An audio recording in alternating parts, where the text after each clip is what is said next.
Welcome viewers, স্বাগত জানাচ্ছি আপনাদের হব মুভিজের আজকের এই নতুন এপিসোডে। মরণ খেলা স্কুইড গেমের প্রথম পর্বে আমরা দেখেছিলাম গিহুন ব্যক্তিটির দিয়ে যাওয়া ভিজিটিং কার্ডে কল করার পর একটি গাড়ি এসে তাকে নিয়ে যায়, তবে গাড়িতে ঢুকতেই তাকে অজ্ঞান করে দেওয়া হয়। জ্ঞান ফিরতেই গিহুন নিজেকে একটি বিশাল হল রুমের মধ্যে আবিষ্কার করে সে দেখে তার জামা কাপড়ও বদলে দেওয়া হয়েছে এবং সেখানে তার মতো আরও অনেক মানুষ আছে। তাদেরকে সিসি ক্যামেরা দিয়ে পর্যবেক্ষণ করছে পিঙ্ক কালার জ্যাকেট পরিহিত একটি দল। কিছু সময় পর সিসিটিভি কন্ট্রোল রুমে কালো মাস্ক পরিহিত এক ব্যক্তি আসে। তারপর সিন শিফট হয় সেই বড় হল রুমে। সেখানে আমাদের গিহুন উপর থেকে নিচের দিকে নামছে। তার জার্সি নাম্বার 456। তার সাথে আরও অনেক মানুষ হল রুমের ফ্লোরে জড়ো হচ্ছে।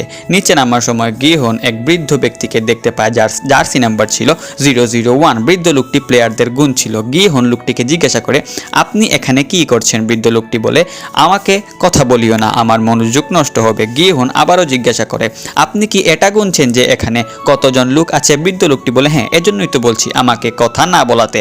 তখন গিহুন বলে, ওপরে বড় স্ক্রিনে লেখা আছে যে এখানে 456 জন প্লেয়ার আছে, তাহলে আপনার গুনার কোনো প্রয়োজন নেই। গিহুন বলে, আপনি তো 1 নম্বর খেলোয়াড় আর আমি লাস্ট। বৃদ্ধ লোকটি বলে, আমি জানি, তবে আমি শুধু গুণে দেখছিলাম। আমাকে ডাক্তার বলেছে গুনার মাধ্যমে স্মৃতিশক্তি সবল হয়। গিহুন বলে, তোমার স্মৃতিশক্তি যখন এতই দুর্বল তাহলে এখানে আসার প্রয়োজন কি ছিল? আপনার বয়স নাতি নাতনিদের সাথে খেলার, এখানে এসে খেলার নয়। বৃদ্ধ লোকটি বলে, আমার জীবনের আর মাত্র কিছুদিন সময় আছে। ডাক্তার বলেছে আমার মাথায় রক্ত জমে গেছে, আমার ব্রেইন টিউমার হয়েছে। পরের সিনে দেখানো হয় হল রুমে প্লেয়ার নম্বর 101 প্লেয়ার নম্বর 067কে মারছে এবং বলছে, ভাবিনি তোকে এখানে এভাবে পাবো। এখনও তোর আগের মতোই অহংকার, তাহলে তুই 2-4টা ঘুষি খেয়ে হার মানবি না। যখন তোর কিছুই ছিল না তখন আমি তোকে খাইয়েছি, থাকার জন্য ঘর দিয়েছি, সব কিছু শিখিয়েছি। মনে করিয়ে দেই, এই প্লেয়ার নম্বর 067ই হলো সেই মেয়ে যে প্রথম পর্বে গিহানের পকেট মেরেছিল। 067 বলে, তুমি আমাকে যা দিয়েছো শুরুতেই তুমি তার থেকে বেশি নিয়ে নিয়েছো। 101 বলে, তাহলে তুই পালাচ্ছিলি কেন? 067 বলে, পালাইনি, নিজের কাজ শুরু করেছিলাম। 101 বলে, তুই মিথ্যা বলছিস। এই বলে 067কে মারতে শুরু করে। এক পর্যায়ে 101 বলে, নতুন কাজ শুরু করেছিস, তাহলে তুই নর্থ কোরিয়া চলে যা, এখানে কেন? এ থেকে বোঝা যায় প্লেয়ার নম্বর 067 মূলত নর্থ কোরিয়ার নাগরিক ছিল এবং সে নর্থ কোরিয়া থেকে পালিয়ে সাউথ কোরিয়া এসেছে। এ পর্যায়ে গিহুন এসে মেয়েটির গলার ট্যাটু দেখে বলে, তুই সেই পকেট মার যে আমার স্টেশনে পকেট মেরেছিলি।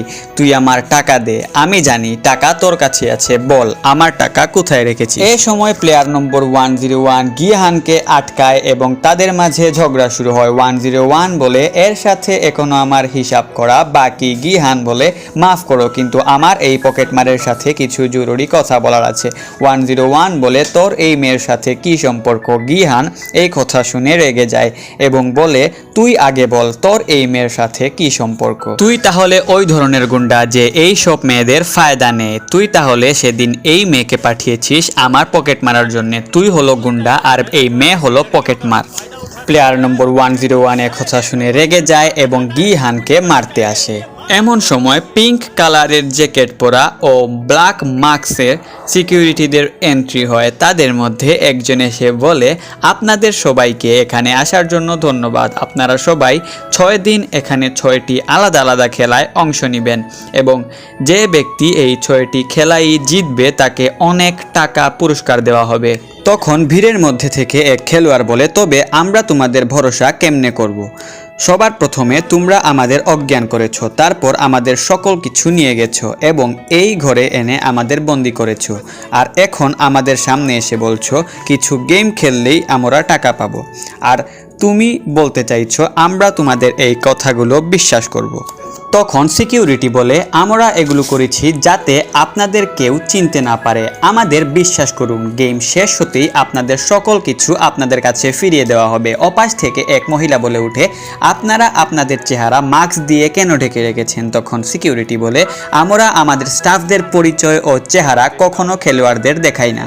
আমরা চাই যাতে এই খেলা নিষ্ঠার সাথে খেলা হয় এবং আমাদের জন্য যাতে খেলোয়াড়দের কনফিডেন্স কখনোই নষ্ট না হয়, এজন্য আমরা এমন এমনটা করি।